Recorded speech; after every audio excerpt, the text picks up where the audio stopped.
is looking for medicine? Can you guarantee his wife will recover? Would you put that in writing? This barrage of sharp questions left Mike completely speechless. He quickly signaled to end the prayer session, and the topic was dropped. Mary had secretly recorded the whole thing and turned it into a news story.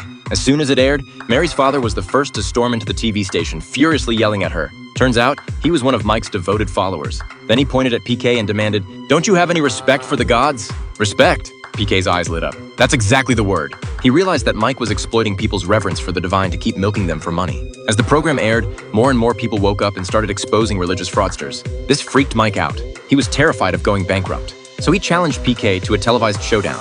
Mike planned to use the show to prove he wasn't a fraud so he could continue his scam. If PK could debunk him, he'd return the remote. When the show started, Mike seized the initiative. PK is always against God, but without God, who would people pray to? Where would they find hope? This resonated widely with the audience. Even PK admitted, "It's true, I've prayed to God myself, sincerely and earnestly. When I was trying to find my remote, I prayed to every god in this country. But I believe there are two kinds of gods. One is the true creator, and the other is a fake god manufactured by people like Mike. Fake gods like Mike make empty promises and swindle people out of their money." He also mentioned that Mike had lied to Mary's parents, causing her to break up with her boyfriend. Mary was shocked when she heard this.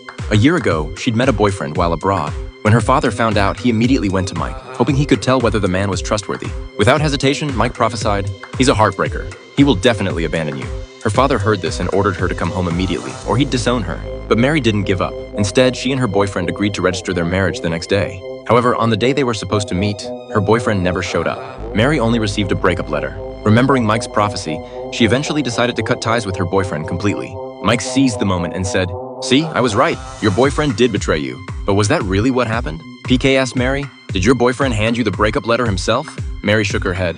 "No, a little boy gave it to me." PK continued, "Was there a signature on it?" Mary shook her head again. "Then how do you know the letter was meant for you?" PK pressed on us on, "Isn't it possible the boy gave it to the wrong person?" Mary started to wonder and decided to call her boyfriend to confirm. When he picked up, he explained, "I got stuck in traffic that day. By the time I got to the church, all I found was that breakup letter saying, 'Never contact me again.'" Her boyfriend knew about Mary's situation and didn't want her to fall out with her family because of him, so he respected her wishes and never reached out again. If not for that phone call, they might have missed each other forever. So much for divine guidance. It was all a lie. When Mike heard this, his heart sank and he tried to slip away.